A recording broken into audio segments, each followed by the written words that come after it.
everyone, welcome back to the Shivering Mouse. I'm so excited to have you with me today. You may notice I'm wearing the same shirt as the last episode. That's because I am in fact recording them both in the same day.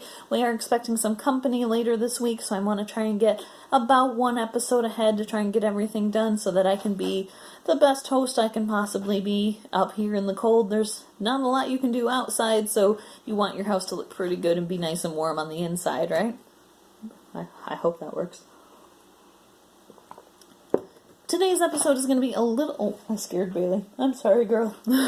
Today's episode is going to be a little shorter because I kind of briefly covered this villain a little bit a couple weeks ago when we talked about who my favorite Disney movie villain is. And it is, of course, Maleficent. So, welcome back to the Villain's Lair. Maleficent is the evil fairy from Sleeping Beauty.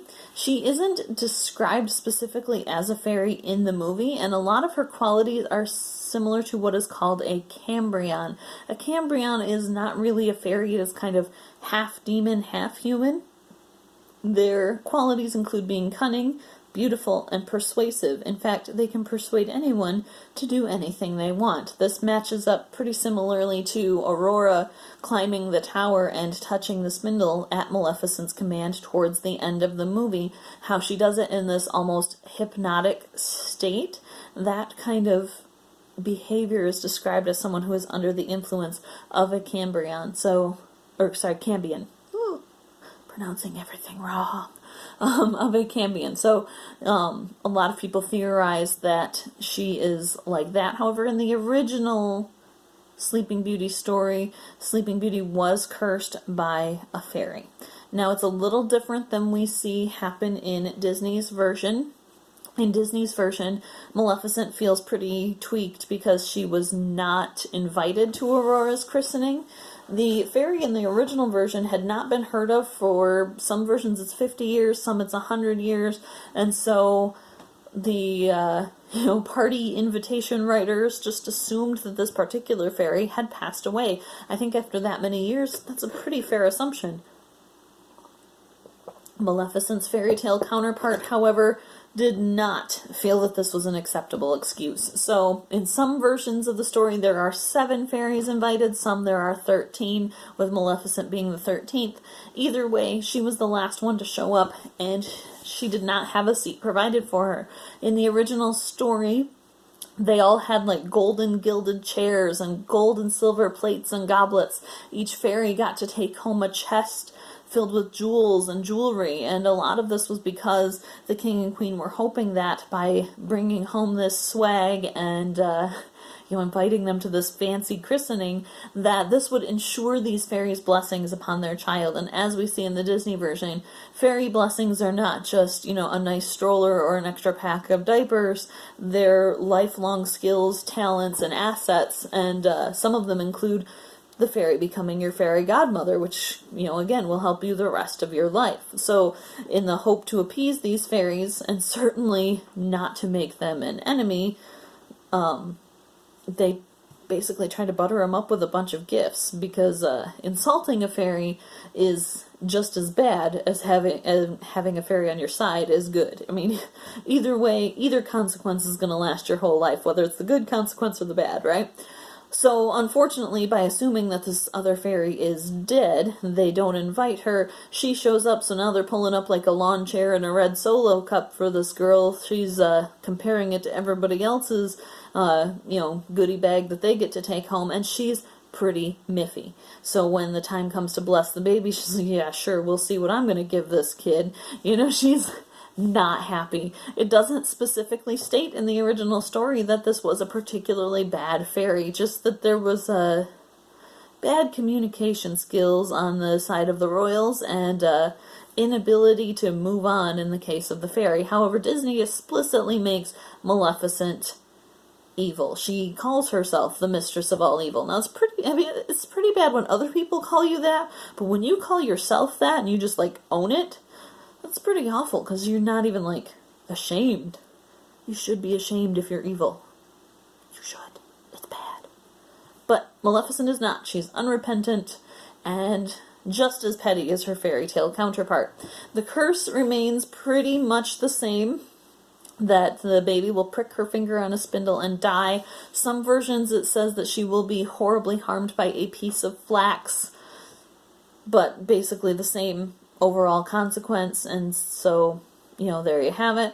And again, one other fairy has yet to give her blessing. She says she cannot counteract the magic that her elder has performed, thus implying that the older, previous, miffed, upset fairy is more powerful than the younger fairy, thus, kind of parallel to Merryweather in this case. So that fairy can soften the curse, but she can't counteract it completely.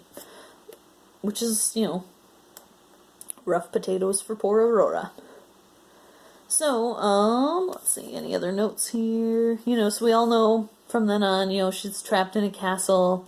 She sleeps there because, of course, she falls for it. I've got to say, poor Aurora in all of this mix. Okay, I'm going to rant here. Just a little bit. You got to give me a minute. King Stefan is an idiot. And no, I don't mean King Stefan from the new Maleficent movies where she's all sultry and Angelina Jolie and I'm not a big sympathy for the devil kind of movie fan, I don't care about the version of it from Maleficent's perspective. I like the original Maleficent who's like, no, I'm evil. I don't need to justify this. I'm just a bad, bad lady.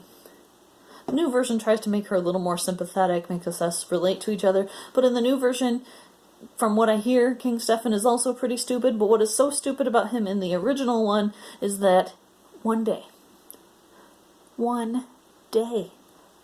Aurora was cursed to prick her finger on her 16th birthday. What day does he bring her back to the castle and out of hiding? Her 16th birthday. She couldn't wait till she was 16 and 1. If they had waited till the next morning, because the curse is before the sun sets on her 16th birthday. Couldn't wait till midnight. Couldn't wait till the next morning. He had to get this girl in transit right when she was at the peak of her danger. Yep, that's a thing that King Stefan did. And Aurora, I can't blame her because she didn't even know anything about any of this till a hot second ago, and she didn't even know about the curse. Nobody told her. Well, good to know ahead of time, even though Maleficent manipulated her magically and forced her to touch the spindle in the stories, she just was not aware that there was this curse upon her. And again, being kept in hiding for one more day would have prevented all of this. But no, that's not how it goes, friends. King Stefan insists that she has to be back the evening of that birthday, which means she is moving across the kingdom at the time when she is most vulnerable, and worst of all, doesn't even know she's vulnerable. So, yeah, not cool. Anyway, so she falls into this deep sleep, and Maleficent surrounds the castle with thorns. The fairies, to be kind, put the rest of her kingdom to sleep too, so that they won't have to know the suffering of the fact that they were thwarted by their own really bad planning. So, the 5 stars for Flora, Fauna, and Merryweather, who in the original version of the story have no names. So I kind of like how cute their names are in this version. It's pretty adorable. And, then Prince Philip shows up, slays the dragon, who is also Maleficent, who, by the way, summons all of the powers of hell, making her one of only 3 Disney villains to actually use the word for the bad place. I think among her are Maestro Forte from the Beauty and the Beast Christmas, and there was one more. I can't remember. Oh well. Anyway, I know there are 3. 3 villains who use the H word to describe basically where they get their strength from, which is terrifying. Again, Maleficent owns the whole evil thing. My biggest beef with the new movie is they try to make her a sympathetic character. In the original, she's like, no, I'm really bad. And she's okay with that. I kind of like that, though. I mean, at least she's honest. Lying is not one of her bad qualities, at least. So, there's that.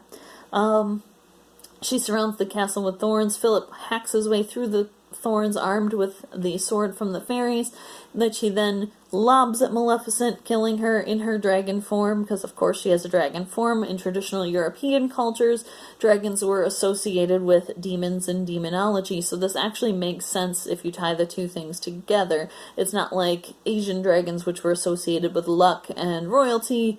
So they were more like Irish fairies, how they could be good or bad. Dragons are kind of more like that in Asian countries, but here in the West, they're pretty much exclusively bad, and Maleficent fits the bill. So he slays Maleficent, Aurora kisses Aurora, she wakes up happily ever after. This is actually only part of the original fairy tale. As always, there is a darker turn. Now, once Aurora marries Philip and they go back to his country, Philip's mother is in fact half troll. Yep. Which means Philip is a quarter troll, but that doesn't seem to become a problem at any given point.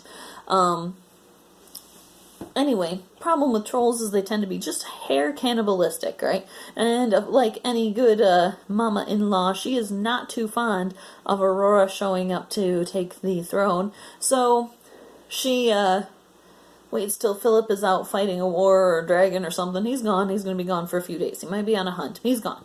And so she decides she wants to eat her daughter-in-law, and then at this point she has 2 grandchildren, may as well eat them too. So, first she plans to eat her granddaughter. The cook just can't do it. He can't bear to kill this little child who's so sweet and everybody in the kingdom loves her. So he hides her in his house, has his wife take care of her, and he cooks some other wild game for the queen, who eats it. She loves it. A couple days later, she gets the same sort of craving, wants to eat her grandson. This lady sucks. And so the cook, again, just doesn't have the heart for it, can't take it, hides the prince in with his wife again, so now his wife is taking care of both of them, and feeds again some other wild game to the queen, or the queen mother, as it were. Finally, of course, she gets along to the main event. She wants to eat Aurora. By this point, Aurora is not in a happy place, and so when the cook comes around, she tells him, look, just do it. That way at least I can be with my children again. This cook, man, really great guy, really bad at following orders. He hides Aurora also and feeds a young hind to the queen, which is actually a young deer. I didn't know that, but thanks to Disney Story Origins, now I do. So he cooks up this deer, serves it to the queen, and she's appreciative. All is going well until at one point the queen hears the 2 children playing and realizes that she's been fooled. She sets up a big kind of basin or pool full of poisonous toads and snakes and spiders and basically all kinds of stuff that can kill you, and is going to dispose of her daughter-in-law, grandchildren, and the cook and his wife for good measure because they helped shelter them. But at just that time, the prince shows up, sees what she's up to, and in order to stop herself from being killed by her son, she throws herself into the pit of poisonous animals instead of Sleeping Beauty. Now, this is what I consider the more mild version of the story, and the reason is, in some versions, Prince Philip does more than kiss Aurora in order to wake her. This does not wake her, and this is in the flax version of the story, so she has a piece of flax stuck in her finger. She's actually awakened when she has the twins, the babies, and the boy kind of sucks the piece of flax out of her finger, and that is actually what awakens her from her sleep. How did the babies survive without their mother that long? The answer, as is with most fairy tales, is fairies. Go figure. So they had been taking care of the babies while Aurora was still unconscious under the curse. Once Aurora wakes up, she slowly befriends Philip. He falls in love with her, and they go back to the kingdom. However, instead of the mother-in-law in this case, it is Philip's wife. You heard that. His wife, who is not super fond of Aurora and her kids, and, you know, I actually think that's fair. I think wanting to kill and eat them is a little extreme, because from here, the killing and eating and the cook hiding the kids, that part of the story remains the same. It's just a wife instead of a mother that is the issue here. But yeah, I can see her being a little upset. I think trying to, kill children is a little beyond where you're supposed to go. But that's where she goes. Yep. So the original story, as per the norm, is pretty dark. This is one that we hear a lot about Disneyfying movies, making them more sanitary, if you will. This is one that the Grimms actually toned down before Disney even got a hold of it. The original mythos was the darkest version of this story, and the Grimms actually made it a little more acceptable before Disney even got its hands on it. So this whole toning down of things has been happening for generations. This is because fairy tales were not originally written for children. They were stories told back and forth between village women. And so once the Grimms saw that children were beginning to become avid consumers of their stories, they tried to make these stories a little more child appropriate. So while Disney takes a lot of flack for Disneyfying fairy tales, they are not the first ones to edit things down just to make things a little more family friendly. Fun fact about Maleficent, she also is one of the preeminent villains in the Kingdom Hearts series. We think that she's the main villain until almost the end of Game 1, and she does orchestrate kind of the leadership of all of the other villains, and Bailey's twitching, and stuff like that, but she is not, in fact, the prime villain of the first one. We just think that she is for most of it. She seeks to, introduce the Heartless to many worlds and make sure each world gets consumed by darkness. We really don't find out why, because as the good boy that Sora is, he kind of eliminates the problem before you get too deep into it. You know that eventually when she rules all of these worlds and Kingdom Hearts, the heart of all worlds, that she will have a lot more power. Maybe that's reason enough, but her reasonings beyond that are not especially clarified, at least not in the first game. What does she intend to do with that power? How did she manage to kidnap all the princesses? How long did it take for her to come up with this plan? No one knows, but it's interesting. She is also voiced by Eleanor Audley. If you ever listen and her voice sounds super familiar, that's because she's also the voice of Lady Tremaine from Cinderella, so she was a pretty popular voice actor at this point. She has a very distinct, very deep voice. It's I don't know if I want to say deep like low on the scale, but like deep as in there's just a depth and a richness to it. It definitely sticks in your memory for quite a bit. She's also the voice of Madame Leota on Disney's Haunted Mansion. Merryweather is voiced by the same actress as Lady from Lady and the Tramp. So just as Disney likes to reuse a lot of its props, it likes to reuse a lot of its favorite actresses and actors as well. So that's pretty much most of what I've got to say about Maleficent. She's just, her biggest trouble, I think, is her inability to let things go. She could learn a lesson from Elsa, I guess. No, nobody thought that was funny. Okay.